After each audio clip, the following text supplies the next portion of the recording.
வேந்தரின் ஒரு நாள் ஒரு பொழுது இரவு செய்திகளுக்காக காவேரி ஜெகநாதன். முதலில் தலைப்புச் செய்திகள். தமிழகத்தில் மதுவிலக்கு சாத்தியமில்லை, சட்டப்பேரவையில் அமைச்சர் நத்தம் விஸ்வநாதன் அறிவிப்பு. ஆளுநர் உரைக்கு நன்றி தெரிவித்து பேரவையில் விவாதம். பேச அனுமதி மறுப்பதாக திமுக உள்பட எதிர்க்கட்சிகள் வெளிநடப்பு. தேர்தலில் பணப்புழக்கத்தை கட்டுப்படுத்த வேண்டும், இந்திய ஜனநாயக கட்சியின் நிறுவனர் தலைவர் டாக்டர் பாரிவேந்தர் வலியுறுத்தல். ஜல்லிக்கட்டு தடைக்கு எதிரான மறுசீராய்வு மனுக்கள் உச்சநீதிமன்றத்தில் தள்ளுபடி. தமிழகத்தில் மதுவிலக்கை அமல்படுத்த வாய்ப்பில்லை என்று சட்டப்பேரவையில் ஆளுநர் உரைக்கு நன்றி தெரிவிக்கும் தீர்மானத்தின் மீதான விவாதத்தின் போது அமைச்சர் நத்தம் விஸ்வநாதன் தெரிவித்துள்ளார். சட்டப்பேரவையில் இன்று ஆளுநர் உரைக்கு நன்றி தெரிவிக்கும் தீர்மானத்தின் மீதான விவாதத்தின் போது பேரவை திமுக துணைத் தலைவர் துரைமுருகன் மதுவிலக்கை தமிழகத்தில் அமல்படுத்த முடியுமா முடியாதா என்று கேள்வி எழுப்பினார். இதற்கு பதிலளித்த மின்துறை மற்றும் ஆயத்தீர்வைத்துறை அமைச்சர் நத்தம் விஸ்வநாதன் பிற மாநிலங்களில் மது விற்பனையில் இருக்கும்போது தமிழகத்தில் மதுவிலக்கை அமல்படுத்த முடியாது என்று தெரிவித்தார். மேலும் மதுவிலக்கை அமல்படுத்தினால் தமிழகத்தில் கள்ளச்சாராய சாவுகள் பெருகும் என்று தெரிவித்த அமைச்சர் நத்தம் விஸ்வநாதன் மதுக்கடைகளை மூடுவதால் ஏற்படும் நஷ்டத்தை ஈடு செய்ய மத்திய அரசு இழப்பீடு தொகை வழங்கினால் மதுவிலக்கை அமல்படுத்துவது குறித்து பரிசீலிக்கலாம் என்றும் தெரிவித்தார்.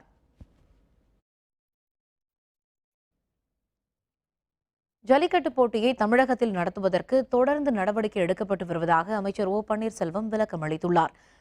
தமிழக சட்டப்பேரவையில் ஆளுநர் உரை மீதான விவாதத்திற்கு நன்றி தெரிவிக்கும் தீர்மானத்தின் மீது இன்று விவாதம் நடைபெற்றது. ஜல்லிக்கட்டு நடத்துவது குறித்து திமுக, காங்கிரஸ் உள்ளிட்ட கட்சிகள் தமிழக சட்டப்பேரவையில் சிறப்பு கவன ஈர்ப்பு தீர்மானம் கொண்டுவர கோரிக்கை வைத்தன. இதற்கு பதிலளித்து பேசிய தமிழக நிதித்துறை அமைச்சர் ஓ பன்னீர்செல்வம், ஜல்லிக்கட்டு நடத்துவதற்கு முதல்வர் தொடர்ந்து சட்டப்பூர்வமாக நடவடிக்கை எடுத்து வருகிறார் என்று தெரிவித்தார். இதற்கு பதிலளித்த பன்னீர்செல்வம், காளைகளை காட்சிப்பட்டியலில் இடம்பெற வைத்ததே மத்தியில் ஆட்சி செய்த திமுக அங்கம் வகித்த காங்கிரஸ் கட்சிதான். எனவே ஜல்லிக்கட்டு குறித்து பேச திமுக, காங்கிரஸ் கட்சிகளுக்கு எந்த தகுதியும் இல்லை என்று குற்றம் சாட்டினார். தமிழகத்தில் கடந்த 4.5 ஆண்டுகளில் புதிதாக 1629 வழித்தடங்கள் ஏற்படுத்தப்பட்டுள்ளதாக போக்குவரத்துத்துறை அமைச்சர் தங்கமணி கூறியுள்ளார். தமிழக சட்டப்பேரவையில் இன்று பேசிய போக்குவரத்துத்துறை அமைச்சர் தங்கமணி, தமிழகத்தில் கடந்த 4.5 ஆண்டுகளில் புதிதாக 1629 வழித்தடங்கள் ஏற்படுத்தப்பட்டுள்ளன. அதேபோல் 6262 வழித்தடங்கள் நீட்டிப்பு செய்யப்பட்டுள்ளது என்று கூறினார்.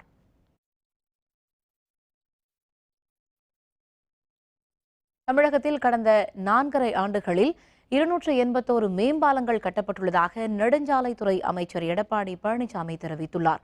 ஆரணியாற்றின் குறுக்கே உயர்நிலை பாலம் அமைக்க வேண்டுமென மார்க்சிய கம்யூனிஸ்ட் கட்சி உறுப்பினர் சவுந்தரராஜன் கோரிக்கை விடுத்தார். இதற்கு பதிலளித்து பேசிய பழனிசாமி, வெள்ளத்தால் பாதிக்கப்பட்ட தரை பாலங்களை உயர்நிலை பாலங்களாக மாற்ற ஆய்வு மேற்கொள்ளப்பட்டு வருவதாக தெரிவித்தார். இதனைத் தொடர்ந்து அரூரில் வீட்டு வசதி வாரியம் சார்பில் குடியிருப்புகள் கட்டித்தரப்படுமா என்ற உறுப்பினரின் கேள்விக்கு பதிலளித்து பேசிய அந்த துறையின் அமைச்சர் வைத்திலிங்கம், சென்னை, கோவை தவிர பிற மாவட்டங்களில் உள்ள வீட்டு வசதி வாரிய குடியிருப்புகள் காலியாக உள்ளதாக தெரிவித்துள்ளார். 3000க்கும் அதிகமான வீடுகள் காலியாக இருப்பதாக அவர் கூறினார். இதனிடையே ஜல்லிக்கட்டு தொடர்பாக சிறப்பு தீர்மானம் கொண்டுவர அனுமதி மறுப்பதாக கூறி திமுக உறுப்பினர்கள் வெளிநடப்பில் ஈடுபட்டனர். கேள்வி நேரத்தின் போது பேசிய மு.க.ஸ்டாலின் ஜல்லிக்கட்டு தொடர்பாக பேச முற்பட்டார்.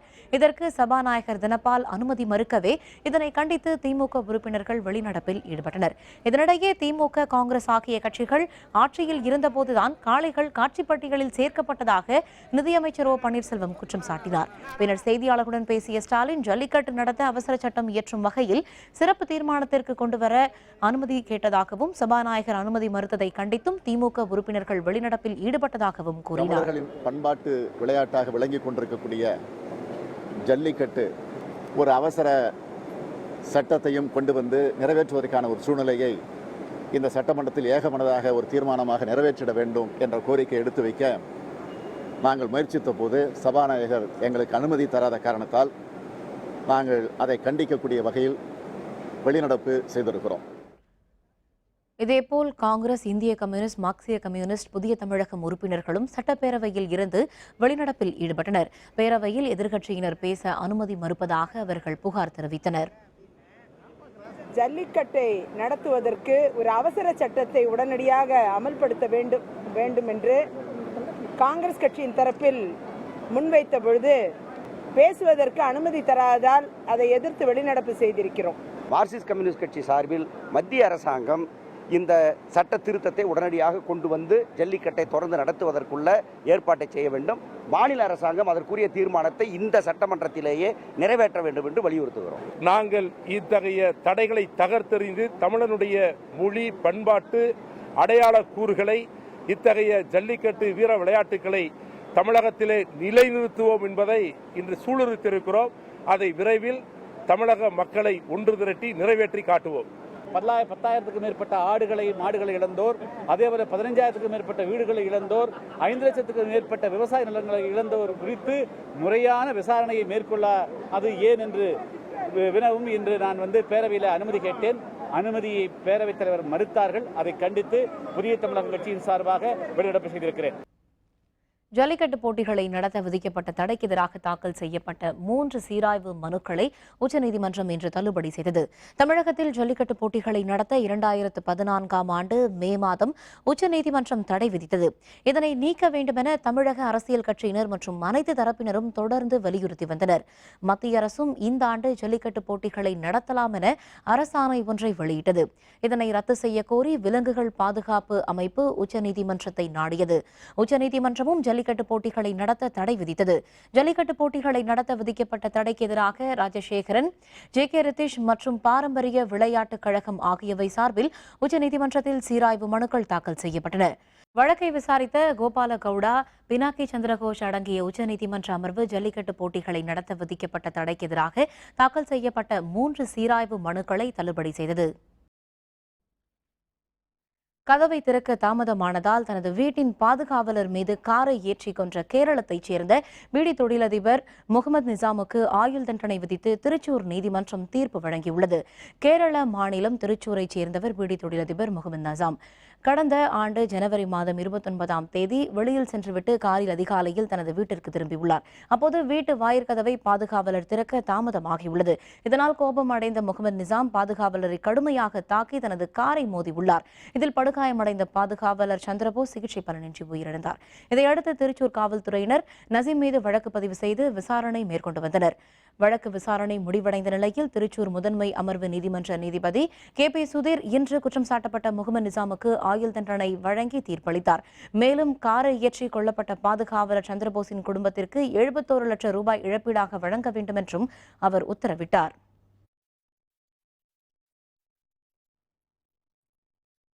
தமிழகத்தில் சட்டப்பேரவை தேர்தல் முறையாக நடைபெற பணப்புழக்கத்தை கட்டுப்படுத்த தேர்தல் ஆணையம் நடவடிக்கை எடுக்க வேண்டும் என்று இந்திய ஜனநாயக கட்சியின் நிறுவனர் தலைவரான டாக்டர் பாரிவேந்தர் குறிப்பிட்டுள்ளார்.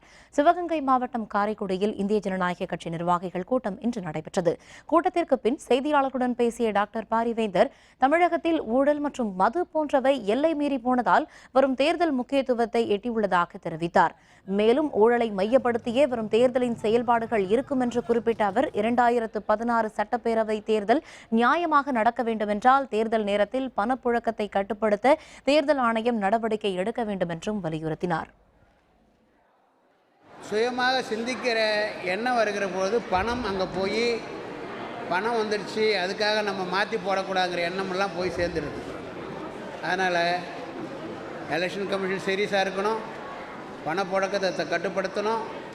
அரசியல் கட்சிகள் ஓட்டுக்கு பணம் கொடுக்கறத நிறுத்தணும்.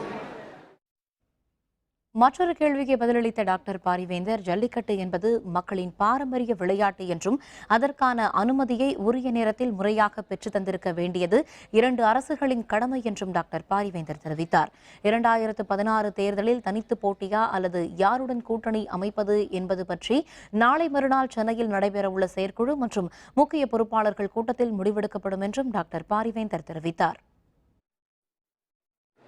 தேர்தல் நெருங்க இந்திய ஜனநாயக கட்சியினுடைய பொறுப்பாளர்களுடைய மனநிலை என்ன என்பதை மீண்டும் ஒரு முறை தெரிந்து கொள்ள விருப்பப்பட்டு நாளான்னைக்கு அது கூட்டம் வச்சுருக்கோம். அதையும் கருத்தில் கொள்ளுவோம். இன்னும் கொஞ்சம் தேர்தல் நெருங்க எப்படின்னாலும் எங்களுடைய கட்சியின் நிலைப்பாடு எதுவாக இருந்தாலும் எங்கள் தொண்டர்கள் என்ன நினைக்கிறார்களோ, அதை சார்ந்த தலைவர்கள் நினைக்கிறார்களோ, அதை முழுக்க தலைமை பின்பற்றும். முன்னதாக காரைக்குடியில் இந்திய ஜனநாயக கட்சியின் மாவட்ட தலைவர் கஸ்பர் ராஜு இல்ல திருமண விழாவை தலைமை தாங்கி டாக்டர் பாரிவேந்தர் நடத்தி வைத்தார். பின்னர் மணமக்களை வாழ்த்தி பேசிய டாக்டர் பாரிவேந்தர் தென் மாவட்டங்களில் இந்திய ஜனநாயக கட்சி மிகப்பெரிய மாற்றத்தை ஏற்படுத்தியுள்ளது என்று குறிப்பிட்டார். இந்திய ஜனநாயக கட்சி துவக்கப்பட்ட அந்த காலத்தில், தோற்றுவிக்கப்பட்ட அந்த நேரத்தில் தென்பகுதியில் அதிகமாக வளராது, எடுபடாது என்று சொல்லிக் கொண்டிருந்த நேரத்தில் காலப்போக்கை நான் காண்கிறேன். மிகப்பெரிய ஒரு மாற்றத்தை காண்கிறேன். நான் எதிர்பாராத அந்த மாற்றத்தை என்னால் பார்க்க முடிகிறது. அதுதான் இன்றைக்கு தென் பகுதிகளில், எங்களுடைய சொந்தங்களாகிய நீங்கள் வாழ்கிற இந்த பகுதியில் மிக பெரிய அளவில் இந்த சங்கமம் மட்டுமல்ல, கட்சியும் வளர்ந்து வருகிறது. பெருமை அளிக்கிறது. இந்த திருமண நிகழ்ச்சியில் கட்சியின் பொதுச் செயலர் பி. ஜெயசீலன், அமைப்புச் செயலர் எஸ். வெங்கடேசன் உள்பட முக்கிய நிர்வாகிகள் பலர் பங்கேற்றனர்.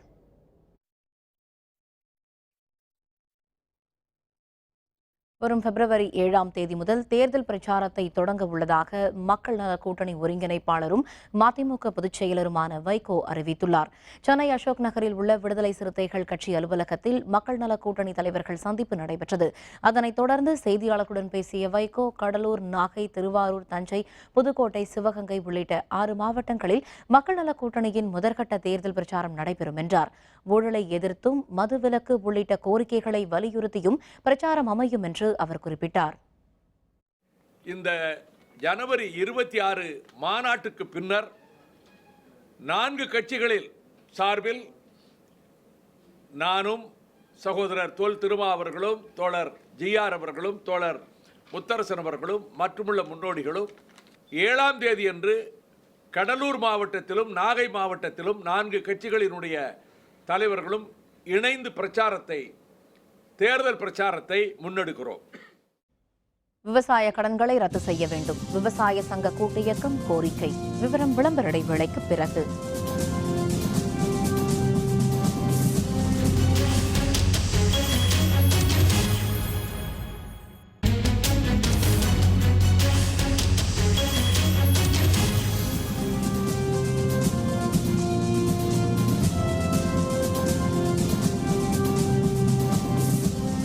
செய்திகள் தொடர்கின்றன. மார்க்சிய கம்யூனிஸ்ட் கட்சியின் மாநில செயற்குழு கூட்டம் கட்சியின் தலைமைக்குழு உறுப்பினர் பிரகாஷ் கரத் தலைமையில் சென்னையில் இன்று நடைபெற்றது.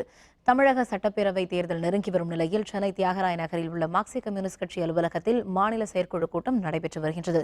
இதில் கட்சியின் மத்திய குழு உறுப்பினர் வாசுகி, டி.கே. ரங்கராஜன் உள்ளிட்ட நிர்வாகிகள் கலந்து கொண்டனர். கூட்டத்தில் சட்டப்பேரவை தேர்தலை எதிர்கொள்ளும் விதம் மற்றும் தேர்தல் அறிக்கை தயாரிப்பு பற்றி ஆலோசனை நடத்தப்பட்டு வருவதாக கட்சியின் மாநில செயலர் ஜி. ராமகிருஷ்ணன் தெரிவித்தார்.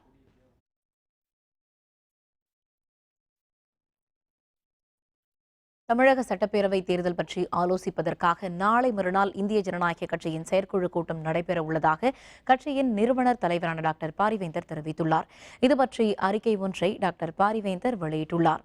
வரும் சட்டப்பேரவை தேர்தல் என்பது தமிழகத்தை பொறுத்தவரை மிக முக்கியமான ஒன்று என்பதுடன் 48 ஆண்டுகால திராவிட கட்சிகளின் ஆட்சிக்கு முற்றுப்புள்ளி வைக்க மக்களுக்கு கிடைத்திருக்கும் அரிய வாய்ப்பென்று தெரிவித்துள்ள டாக்டர் பாரிவேந்தர், நவீன சிந்தனைகளுடனும் புதிய தலைமுறை வாக்காளர்களின் நம்பிக்கையுடனும் செயலாற்றி வரும் இந்திய ஜனநாயக கட்சி மிகுந்த கவனத்துடன் இத்தேர்தலை எதிர்கொள்ள தன்னை தயார்படுத்திக் கொண்டிருப்பதாக குறிப்பிட்டுள்ளார். தேர்தல் திட்டங்கள் பற்றியும் கூட்டணி நிலைப்பாடு பற்றியும் விரிவான ஆலோசனை நடத்துவதற்காக கட்சியின் மாநில செயற்குழு கூட்டம் நாளை மறுநாள் சனிக்கிழமை பிற்பகல் 2 மணியளவில் சென்னை வடபழனி SRM கல்லூரி கூட்ட அரங்கில் நடைபெற உள்ளதாக தெரிவித்துள்ள டாக்டர் பாரிவேந்தர், கட்சியின் மாநில மாவட்ட பொறுப்பாளர்கள் அனைவரும் தவறாமல் கூட்டத்தில் கலந்து கொண்டு தங்கள் கருத்துக்களை தெரிவிக்க வேண்டும் என்றும் கேட்டுக் கொண்டுள்ளார். தமிழகத்தில் மதுவிலக்கு இல்லை என்ற அறிவிப்பு வருத்தமளிப்பதாக தமிழக பாரதிய ஜனதா கட்சி தலைவர் தமிழிசை சவுந்தரராஜன் தெரிவித்துள்ளார். சென்னை விமான நிலையத்தில் செய்தியாளர்களுடன் பேசிய தமிழக பாரதிய ஜனதா தலைவர் தமிழிசை சவுந்தரராஜன், தமிழகத்தில் மதுவிலக்கு இல்லை என சட்டமன்றத்தில் நத்தம் விஸ்வநாதன் தெரிவித்திருப்பது வருத்தமளிப்பதாக குறிப்பிட்டார். மது கடைகளை மூடுவதற்கு அரசு முயற்சி செய்ய வேண்டும் என்றும் தமிழிசை கேட்டுக் கொண்டார். எல்லாவற்றிற்கும் இந்த டாஸ்மாக் ஒரு காரணமாக இருந்து கொண்டிருக்கிறது. ஒரு சமூக அக்கறையும் சமூக கடமையும் தமிழக இளைஞர்களை காப்பாற்ற வேண்டிய கடமை அரசாங்கத்திற்கு இருக்கிறது. உண்மையாகவே டாஸ்மாக் கடைகளை மூடுவதற்கான முயற்சியை மேற்கொள்ள வேண்டும் என்பதைத்தான் நான் மறுபடியும் ஆழமாகவும் அழுத்தமாகவும் பதிவு செய்கிறேன். ஜவுளித்துறைக்கான மத்திய அரசின் புதிய கொள்கை இன்னும் 1 மாதத்தில் வெளியிடும் என்று மத்திய ஜவுளித்துறை அமைச்சர் சந்தோஷ்குமார் கங்குவார் தெரிவித்துள்ளார். கோவை நீலாம்பூரில் தனியார் நிறுவனத்தால் அமைக்கப்பட்டுள்ள தொழில்நுட்ப ஜவுளி மேம்பாட்டு மைய தொடக்க விழாவில் கலந்து கொண்ட பின் செய்தியாளர்களுடன் பேசிய அவர் மத்திய அரசு ஜவுளித்துறையின் தரத்தை மேம்படுத்துவதற்காக பல்வேறு நடவடிக்கைகள் மேற்கொண்டு வருவதாக தெரிவித்தார். மேலும் இந்த ஆண்டு நாட்டின் ஜவுளி ஏற்றுமதிக்கான இலக்கு $40 பில்லியன் என நிர்ணயித்துள்ளதாகவும் ஜவுளித்துறைக்கான புதிய கொள்கை இன்னும் 1 மாதத்தில் வெளியிடப்படும் என்றும் தெரிவித்தார். At present, textile industry, as we are saying about technical textile, it's a rising industry. Now I can say that textile has got a very good. Textile new policy. Does very early within, I can say within 1 month. Nilgiri மாவட்டம் பந்தலூர் அருகே சேரங்கோடு பகுதியில் தற்பொழுது அலையும் யானைகளை கட்டுக்குள் விரட்டும் பணியில் வனத்துறையினர் ஈடுபட்டுள்ளனர். நீலகிரி மாவட்டம் பந்தலூர் வட்டம் சேரங்கோடு பகுதியில் கடந்த சில நாட்களுக்கு முன் பணிக்கு சென்ற அனீஷ் என்ற இளைஞரை யானை தாக்கியதில் அந்த இடத்திலேயே அவர் உயிரிழந்தார். இதனால் இந்த பகுதி மக்கள் மனித விலங்கு மோதலை கட்டுப்படுத்த கோரி போராட்டங்களில் ஈடுபட்டு வருகின்றனர். இந்த நிலையில் தற்பொழுது சேரங்கோட்டையில் உள்ள கள்ளிக்கோட்டை மைசூரு தேசிய நெடுஞ்சாலை பகுதிகளில் 7 யானைகள் தங்கியுள்ளன. இவற்றை வனப்பகுதிகளுக்கு விரட்டும் பணிகளில் கூடலூர் வன அலுவலர் தேஜஸ்வி தலைமையில் வனத்துறையினர் தீவிரமாக ஈடுபட்டுள்ளனர். மேலும் இந்த யானைகளை விரட்ட முதுமலையில் இருந்து கும்கி யானைகளும் வரவழைக்கப்பட்டுள்ளன. இதன் காரணமாக நீலகிரி மாவட்டத்தில் உள்ள காப்பி தோட்டம் சேரங்கோடு பகுதியில் உள்ள மக்களை எச்சரித்துள்ளதாகவும் வனத்துறையினர் தெரிவித்தனர். யானை கலாட்டம் 1 வாரமாக இருந்துச்சு. ஒரு ஆளை கொண்டுருச்சுங்க. இப்போ அதனால இப்போ பாரஸ்ட்மாரெலாம் 2 பேர் 2 யானை கும்கி யானை கொண்டு வந்திருக்காங்க விரட்டுறதுக்கு. யானையை பாரஸ்ட்மாரை இதுக்கு முக்கியத்துவம் கொடுத்துக்கிட்டு இருக்காங்க. சென்னை கோயம்பேட்டில் காய்கறிகளின் விலைகள் 2 மடங்கு குறைந்துள்ளதால் மக்கள் மகிழ்ச்சி அடைந்துள்ளனர். பொங்கல் வரை அதிக விலைக்கு விற்பனை செய்யப்பட்ட அவரை, கேரட், கத்திரிக்காய் உள்ளிட்ட பல்வேறு காய்கறிகளின் விலைகள் தற்பொழுது வெகுவாக குறைந்துள்ளன. காய்கறிகள் வரத்து அதிகரிப்பால் விலை குறைந்துள்ளது. 1 வாரத்திற்கு முன் கிலோ ஒன்றிற்கு $50 விற்பனை செய்யப்பட்ட அவரைக்காய் தற்பொழுது $15 குறைந்துள்ளது. வெங்காயம் விலை தற்பொழுது கிலோ $20 உள்ளது. முன்னாடி கொஞ்சம் அதிகம் விலையாக இருந்துச்சு. இப்போ கொஞ்சம் பரவாயில்ல, எனக்கு கம்மியாக இருக்குது. முன்னாடிலாம் ₹60, ₹50 விற்றுச்சு. இப்போ தக்காளி, வெங்காயம் எல்லாமே காய்கறிக்கு நிறையவே குறைஞ்சிருக்கு விலை. இப்போ எங்களுக்கு கொஞ்சம் ஈஸியாக இருக்க மாதிரி இருக்கும். ஏன்னா 1 மாதத்துக்கு வாங்க வேண்டிய காய்கறி எவ்வளோ நிறைய ஆகும்ல. இப்போ 1 வீக் வாங்கினாலே 2 வாரத்துக்கு 3 வாரம் வச்சுக்கிற மாதிரி குறைஞ்சிருக்கு இப்போ காய்கறிலாம். பட் இந்த வாட்டி பரவாயில்ல, எவ்வளோ காய்கறிலாம் எவ்வளோ விலை கம்மியாக இருக்குது. லாஸ்ட் வீக் ரொம்ப அதிகமாக இருந்தது. ஸோ இந்த வாட்டி எவ்வளோ பெட்டராக இருக்குது. இப்போல்லாம் கிலோ ₹20, 15, 30 அந்த ரேட்டில் இருக்குது. இது விலை கம்மியாக இருக்கிறதுனால எவ்வளோ இதுவாக இருக்குது. ஸோ அதை நம்ம மற்ற இதுக்கெல்லாம் யூஸ் பண்ணிக்கலாம். இப்போ மளிகை இதுக்கெல்லாம் யூஸ் பண்ணிக்கலாம். விவசாயிகளின் அனைத்து கடன்களையும் முழுமையாக ரத்து செய்ய வேண்டும் என விவசாய சங்கங்களின் கூட்டு இயக்கம் கோரிக்கை விடுத்துள்ளது. விவசாய சங்கங்களின் கூட்டு இயக்க மாநில பொதுக்குழு கூட்டம் இன்று ஈரோட்டில் நடைபெற்றது. விவசாயிகளின் அனைத்து மாநில மற்றும் தேசிய கடன்களை முழுமையாக ரத்து செய்ய வலியுறுத்தி வருகிற பிப்ரவரி மாதம் 19ஆம் தேதி ஈரோட்டில் மாநில அளவிலான விவசாயிகள் கடன் விடுதலை மாநாடு நடத்துவதென்று முடிவெடுக்கப்பட்டுள்ளது. இந்த மாநாட்டிற்கு அனைத்து கட்சி தலைவர்களுக்கும் அழைப்பு விடுக்கப்பட்டுள்ளதாக சங்க பொறுப்பாளர்கள் தெரிவித்துள்ளனர். பிப்ரவரி 19ஆம் தேதி ஈரோடு மாநகரிலே விவசாயிகளின் கடன் விடுதலை மாநாடு தமிழகத்தில் உள்ள அத்துணை விவசாய சங்க தலைவர்களையும் விவசாயிகளையும் இணைத்து நடைபெற இருக்கிறது. சேலத்தில் முதியோர் உதவித்தொகை சரியான முறையில் வழங்கப்படாததை கண்டித்து 100க்கும் அதிகமான முதியவர்கள் முற்றுகை போராட்டத்தில் ஈடுபட்டனர். சேலம் மாவட்டம் கண்ணங்குறிச்சி பகுதியைச் சேர்ந்த 100க்கும் அதிகமான முதியவர்களுக்கு கடந்த 3 மாதங்களாக முதியோர் உதவித்தொகை சரியான முறையில் கிடைப்பதில்லை என்று கூறப்படுகிறது. இதனை கண்டித்து வட்டாட்சியர் அலுவலகத்தை இன்று முதியவர்கள் முற்றுகையிட்டு போராட்டம் நடத்தினர். உதவித்தொகை கிடைக்காததால் மிகுந்த சிரமப்பட்டு வருவதாகவும் உதவித்தொகையை எளிதில் பெறுவதற்கு வழி செய்ய வேண்டும் என்றும் போராட்டத்தில் ஈடுபட்டவர்கள் தெரிவித்தனர். நாங்கள் நனாரி பழத்தை வாங்கிட்டோம், மாத்திரை மருந்து வாங்கிக்கிறேன், எனக்கு இருதய ஆபரேஷன் பண்ணி வேலை வெட்டிக்கு போக முடியாது, நான் இந்த பழத்தை வச்சுட்டா சோறுத்துறேன். இப்போ 9லேருந்து நிற்கிது, 3 மாதம் 4வது மாதம் பிறகு போகுது.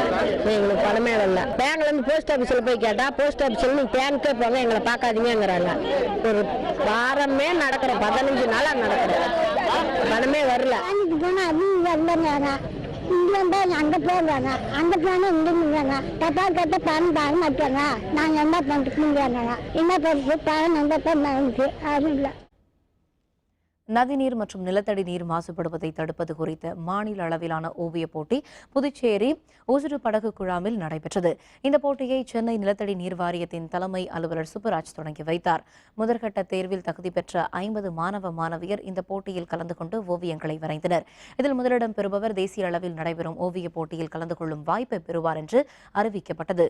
மத்திய நிலத்தடி நீர் வாரியம் மற்றும் புதுச்சேரி அரசு பள்ளிக்கல்வித்துறை ஆகியவை இணைந்து இந்த விழிப்புணர்வு ஓவியப் போட்டியை நடத்தின. என் கான்செப்ட் படி நீர் ரொம்ப மாசுபடுத்திட்டாங்க. அதில் ரொம்ப குளிக்கிறாங்க, மாடெல்லாம் கழுவுறாங்க, அப்புறமேட்டு டெட் பாடிலாம் போடுறாங்க. இந்த மாதிரி பண்ணுறதுனால நமக்கு ஃபியூச்சர் ஜென்ரேஷன் அப்போ நீரில் மட்டும் போயிடும். ஆஸ்திரேலிய ஓபன் டென்னிஸ் அடுத்த சுற்றில் ஆண்டி முர்ரே. விவரம் விளம்பர இடைவேளைக்கு பிறகு.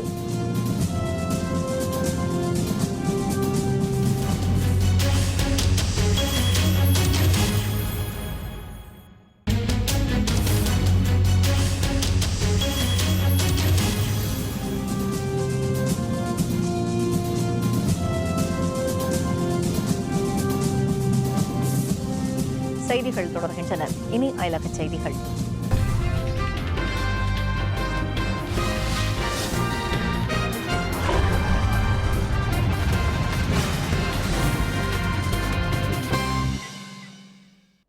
ஏமனில் சவுதி அரேபியா தலைமையிலான படையினர் விமான தாக்குதல் நடத்துவதற்கு எதிர்ப்பு தெரிவித்து அங்கு 5000க்கும் மேற்பட்ட பெண்கள் போராட்டத்தில் ஈடுபட்டனர். ஏமனில் உள்நாட்டு போர் தீவிரமடைந்து வருகிறது. சவுதி அரேபிய படையினர் விமானங்கள் மூலம் குண்டுகளை வீசி தாக்குதல் நடத்தி வருகின்றனர். குண்டுகள் கிளர்ச்சியாளர்கள் பதுங்கியுள்ள பகுதிகளில் மட்டுமின்றி குடியிருப்பு பகுதிகளிலும் வெடித்து சிதறுவதால் ஏராளமானோர் உயிரிழக்க நேரிடுகிறது. இதனை கண்டித்து தலைநகர் சனாவில் முக்கிய பகுதிகளில் திரண்ட 5000க்கும் மேற்பட்ட பெண்கள் சவுதி படை தாக்குதலை கண்டித்து போராட்டத்தில் ஈடுபட்டனர்.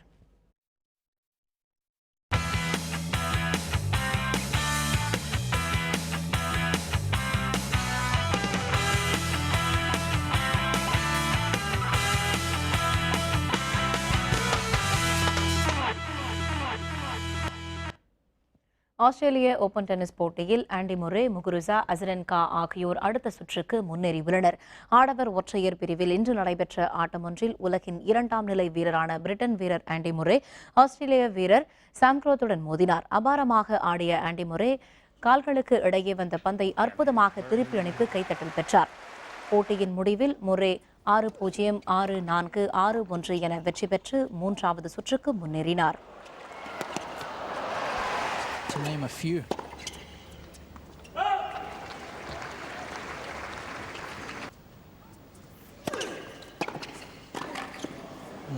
Just trying to take a bit of pace off the heavy kicker on the...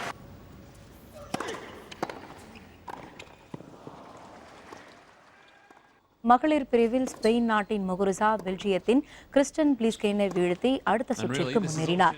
Belarus நாட்டு வீராங்கனை விக்டோரியா அசரென்கா மாண்டனிக்ரோ வீராங்கனை தான்கா கோவினிக்கை வீழ்த்தி அடுத்த சுற்றில் அடியெடுத்து வைத்தார்.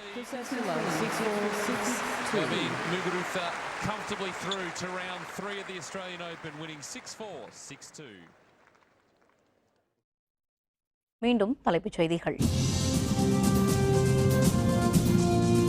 தமிழகத்தில் மதுவிலக்கு சாத்தியமில்லை.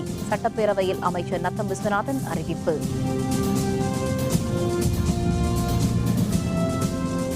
ஆளுநர் உரைக்கு நன்றி தெரிவித்து பேரவையில் விவாதம். பேச அனுமதி மறுப்பதாக திமுக உள்பட எதிர்க்கட்சிகள் வெளிநடப்பு.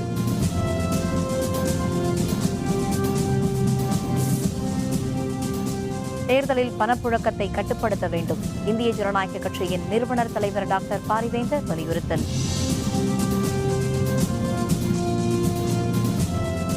ஜல்லிக்கட்டு தடைக்கு எதிரான மறுசீராய்வு மனுக்கள் உச்சநீதிமன்றத்தில் தள்ளுபடி. இத்துடன் வேந்தரின் ஒரு நாள் ஒரு பொழுது இரவு செய்திகள் நிறைவடைந்தன. மீண்டும் இரவு 10 மணிக்கு கண்ணுறங்கும் வேளை இரவு செய்திகளில் சந்திப்போம். வணக்கம்.